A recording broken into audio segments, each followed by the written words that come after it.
बिस्मिल्लाहिर्रहमानिर्रहीम अस्सलाम वालेकुम। के हाल चाल है पंजाबियों का।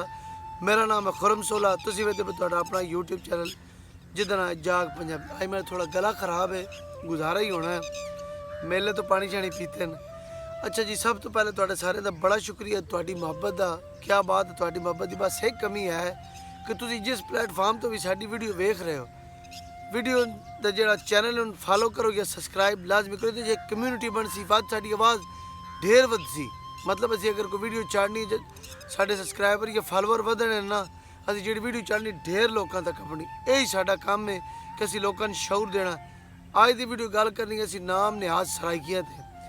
बड़ी कोशिश की ना समझाने की कि यार तुहाडा प्यो दादा सराइकी नहीं, तुहाडा प्यो दादा पंजाबी आई, जिदी जबान 7000 साल पुरानी जबान है, जिदी जबान बाबे बुल्ले शाह की जबान है, जिदी जबान बाबे फरीद की जबान है। लेकिन इन्हें समझ ही नहीं आती, पता नहीं इन्हें दिमाग किदे गए है। और के आदि पंजाबी की मिसाल बई खोता के जाने गुलकंद के आती, वो हिसाब प्यो दादा बदल के किहड़े तुसी जनाब सराइकिस्तान सूबे बनाते वधे हो। अज की वीडियो खास इन्हों ते असी गल्लां करते हैं सबूत नाल, क्योंकि साडा प्यो दादा है, असी प्यो दादे वाले हैं। असी प्योंद ना होए सिंध विचों, असी सिंध तो भी पहले दे हाँ। अब अज की वीडियो शुरू करते हैं। कई लोग साढ़े जंगली पंजाबी लहजे यानी बाहरी पंजाबी यानी पंजाब दियां पारां दे पंजाबी लहजे या लहंदे पंजाबी नूं सराइकी आख के, और साढ़े जंगली पंजाबी इलाके लहंदे पंजाबी इलाके या बारां दे इलाके नूं सराइकी वसेब आख के पोस्टां करदे न, जिहड़ियां सरनी गलत न, क्योंकि असी पंजाबी हाँ। असल लफज जंगली नहीं जंगली है, जेड़ा साढ़े पंजाब देश की बड़ी प्यारी रियासत जंग की वजह तो बोलिया वैंदा है। यह रियासत मुजफ्फरगढ़ तक फैली हुई आई। जंगली लफज ज़्यादा बोलने नाल विगड़ के जंगली बन गया।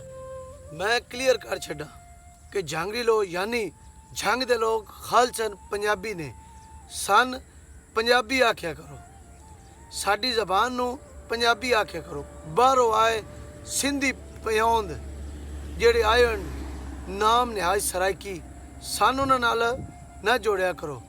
साडा लहजा पंजाबी है, लहंदे पंजाबी विच शुमार हुंदा, और जेड़ा खालसन पंजाबी है। राय अहमद खरल, अब्दुल्ला भट्टी, सुल्तान बाहू, बाबा नानक, बाबा फरीद शकरगंज रहमतुल्लाह अलैह, दामोदर दास और शाह हुसैन जब पंजाबी और पंजाबी हीरोज़ साडी बाहर दे इलाकों दे और साडे पंजाबी लहजे वाले आन। साडे लहजे विच भी 10-4 अल्फाज इस्तेमाल होंदे ने। किसी की जाए तो होर मजीद भी ऐसे अल्फाज जंगली बाहरी या लहंदे लहजे विच इस्तेमाल होंदे ने, जेड़े मुल्तानी लहजे भी इस्तेमाल होंदे ने। पर असी अपने वास्ते सराइकी लफज पसंद ना करते, क्योंकि असी नस्ली हाँ। असली ते नस्ली पंजाबी दी ये पहचान है कि ना अपनी वो जात पात बदलता है, ना अपना प्यो दादा बदलता है, और ना ही वो अपनी शनाख्त बदलता है। अगरचे मुल्तानी लहजा भी पंजाबी जुबान दे लहंदे मगरबी लहजे का हिस्सा है, लेकिन उन्होंने 1962 में सिंध दे सिरे दे इलाकों का लेवल जड़ा सराइकी आई अपने तलाल जान के आखो या जान बुझ के वो अपने आप को पंजाबी तो वक जबान समझण लग पे। इन अकल दिया ने कौन समझावे कि ख्वाजा गुलाम फरीद बशमूल रियासत भावलपुर नू देश पंजाब आग चुके ने और इत्थों की जबान नू पंजाबी करार दे चुके ने। लेकिन खैर असी 12 दे लोगों की वाज़ अक्सरियत अज भी खुद नू पंजाबी आखदी और सिंधी हर किस्म की साजिशाना मुस्तरद करते। मैं तो तुहाडे बड़ी खास गल करूँगा कि असी लुक छुप के कोई काम ना करते। पंजाबियों का शिव है पिछों कंडी छुरा असी ना मार दे।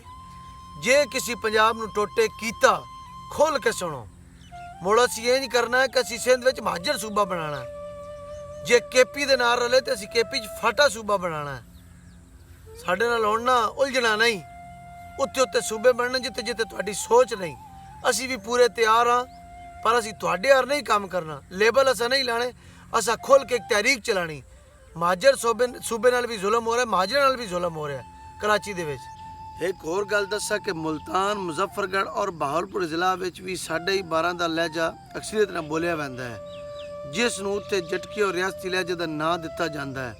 ਇੰਜ ਹੀ ਬਹਾਵਲਪੁਰ ਡਿਵੀਜ਼ਨ ਵਿੱਚ ਵੀ ਅਕਸਰੀਅਤ ਵਿੱਚ ਸਾਡਾ ਰਿਆਸਤੀ ਪੰਜਾਬੀ ਲਹਿਜਾ ਔਰ ਮੁਲਤਾਨੀ ਲਹਿਜਾ ਅਕਲੀਅਤ ਹੈ। ਮੁਜ਼ੱਫਰਗੜ੍ਹ ਵਿੱਚ ਵੀ ਜਟਕੀ ਪੰਜਾਬੀ ਲਹਿਜਾ ਅਕਸਰੀਅਤ ਵਿੱਚ ਹੀ ਹੈ। ਹੋਰ ਤੇ ਹੋਰ ਜਟਕੀ ਪੰਜਾਬੀ ਡਿਕਸ਼ਨਰੀ ਵੀ ਡੇਰਾ ਗਾਜ਼ੀ ਖਾਨ ਵਿੱਚ ਮੁਰਤਬ ਕੀਤੀ ਗਈ ਹੈ। ਬੇਸ਼ੱਕ ਤੁਸੀਂ ਗੂਗਲ ਤੋਂ ਵੀ सर्च कर सकते हो। गल बड़ी सीधी ते सादा है। तुहान अगर साडा जांगली पंजाबी लहजा यावत लहंदा पंजाबी लहजा नहीं आउंदा तो इसनूं सराइकी आके प्रमोट ना करो, क्योंकि असी खालसन पंजाबी हाँ।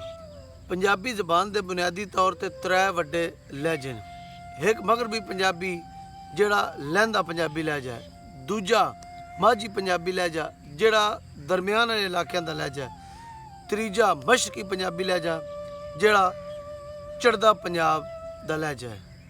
वीडियो लाइक करें, चैनल सबसक्राइब करें, दुआवां याद रखें। जाग पंजाबी दी पूरी टीम नूं मिलदे हैं नवी वीडियो नाल। रब राखा।